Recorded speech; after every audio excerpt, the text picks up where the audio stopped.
एक गांव में एक कमलेश नाम का आदमी रहता था। वो बहुत ही ज़्यादा गरीब था। वह अपना पेट भरने के लिए इधर उधर से कुछ मांग के खा लेता और इसी तरह उसकी ज़िंदगी का गुजर बसर हो रहा था। एक दिन की बात है, कमलेश एक आदमी से खाना मांगने जाता है और उससे कहता है, साहब जी, कुछ खाने को दे दो। मैंने कई दिनों से कुछ खाया नहीं है। मुझे बहुत तेज भूख लगी है साहब जी।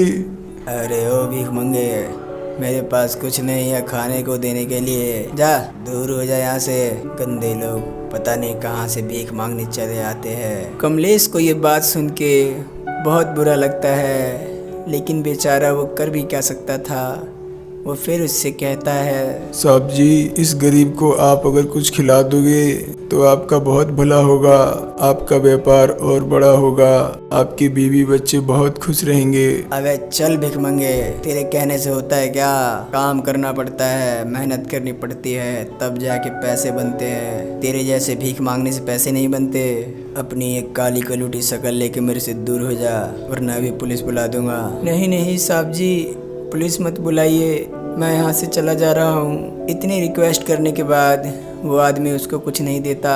फिर वहाँ से कमलेश चला जाता है। वो उस जगह से आके एक बहुत ही सुनसान रास्ते पे अकेले बैठा होता है। उस रास्ते में एक छोटी बच्ची आ रही होती है और उस आदमी को देखती है तो कहती है, अंकल अंकल, आप यहाँ क्यों बैठे हो?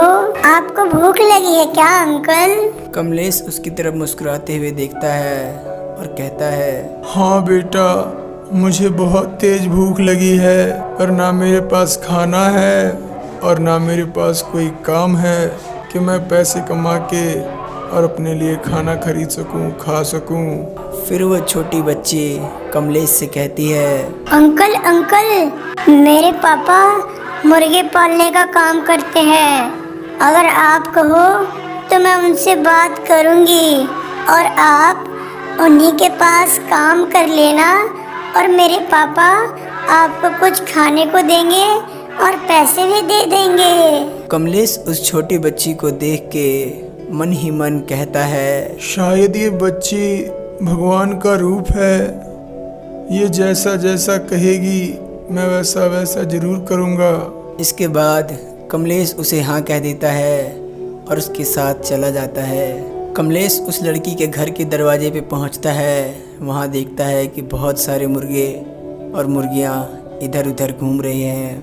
फिर वो छोटी बच्ची अपने पापा को आवाज़ लगाती है, पापा पापा, घर से बाहर आइए, मैं किसी को अपने साथ लाई हूँ पापा। आ रहा हूँ बेटा, 2 मिनट रुको, अभी आ रहा हूँ। फिर थोड़ी देर रुक के उसके पिताजी घर के बाहर आते हैं। फिर वो देखते हैं कि एक अनजान आदमी के साथ उनकी लड़की खड़ी है और फिर वो अपनी बेटी से कहते हैं, अरे बेटा, ये कौन है? पापा पापा, ये अंकल ना एक रोड पे बैठे थे और मुझे लगा इनको बहुत तेज भूख लगी है, तो मैंने कहा कि चलो मेरे पापा के साथ आप भी काम करना और मेरे पापा आपको खाने को देंगे और कुछ पैसे भी देंगे। अरे बेटा, ये तो तुमने बहुत अच्छा काम किया। गरीबों की मदद करना बहुत पुण्य का काम होता है।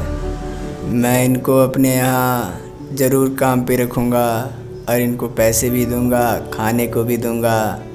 तुमने बहुत अच्छा काम किया है बेटा।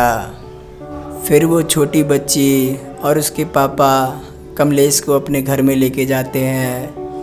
उसे खूब बढ़िया सा खाना खिलाते हैं। खाना खाने के बाद सब घर से बाहर आ जाते हैं। कमलेश पूछता है, अरे भाई साहब, आपका नाम क्या है? मेरा नाम विनोद है। अच्छा तो विनोद जी, मुझे कोई काम बता दीजिए ताकि ये जो आपने मुझे खाना खिलाया है मैं इसका कर्ज उतार सकूं। ठीक है, मैं तुम्हें एक काम बताता हूँ। ये जो तुम बाहर मुर्गे देख रहे हो ना, तुम्हें इन्हीं की रखवाली करनी है, इन्हीं की देख रेख करनी है। ठीक है भाई साहब, मैं इनकी बहुत अच्छे से रखवाली करूँगा।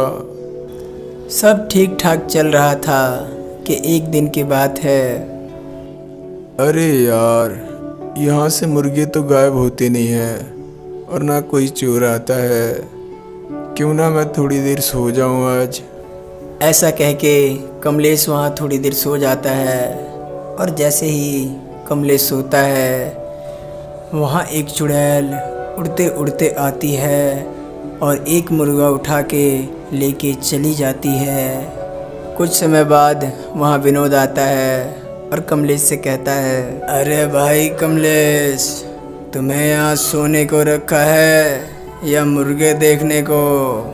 अरे भाई साहब, आपके इन मुर्गों की निगरानी करने के चक्कर में मैं कई दिनों से ठीक से सोया नहीं था, इसलिए अचानक से मुझे नींद आ गई भाई साहब। मुझे यहाँ कुछ गड़बड़ लग रही है।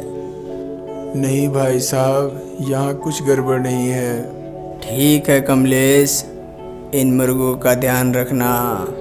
फिर विनोद वहाँ से चला जाता है और कमलेश अपने मुर्गों को देखने लगता है।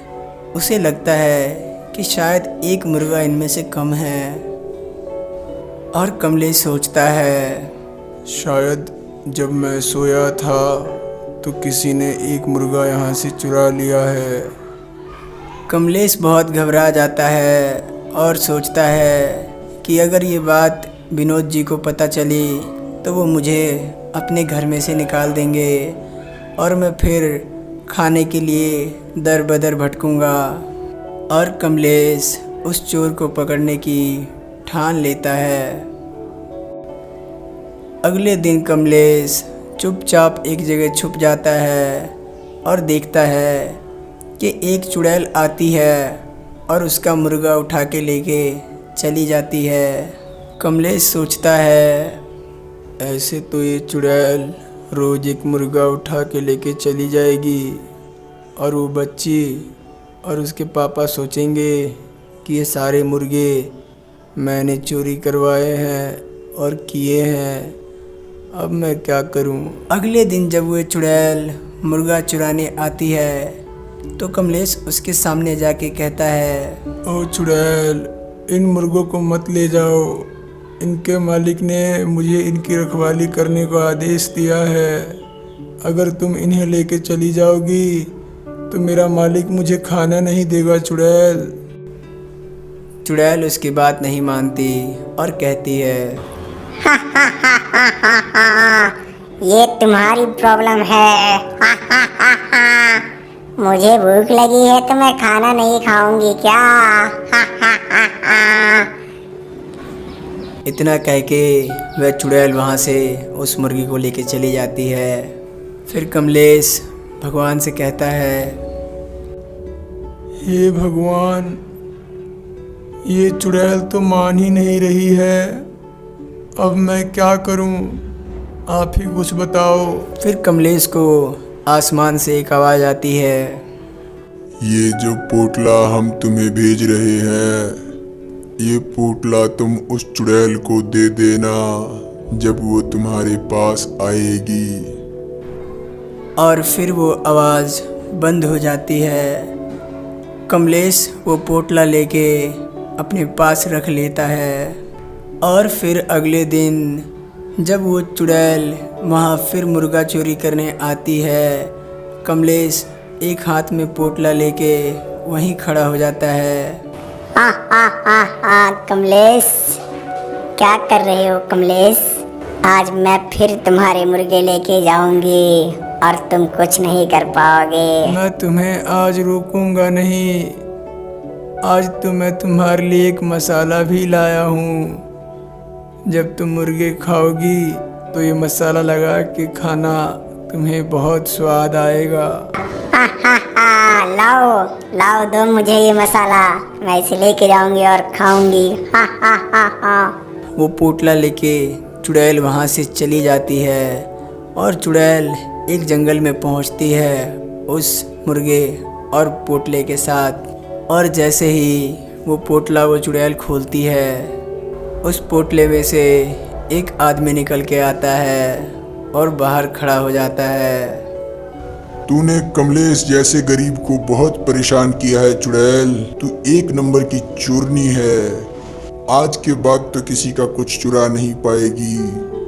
फिर वो आदमी उस चुड़ैल को अपनी शक्ति से नष्ट कर देता है और कमलेश से जाके कहता है, कमलेश, आज के बाद तुम्हारी जिंदगी में कोई दुख नहीं होगा। मैंने उस चुड़ैल को मार दिया है, वो खत्म हो चुकी है।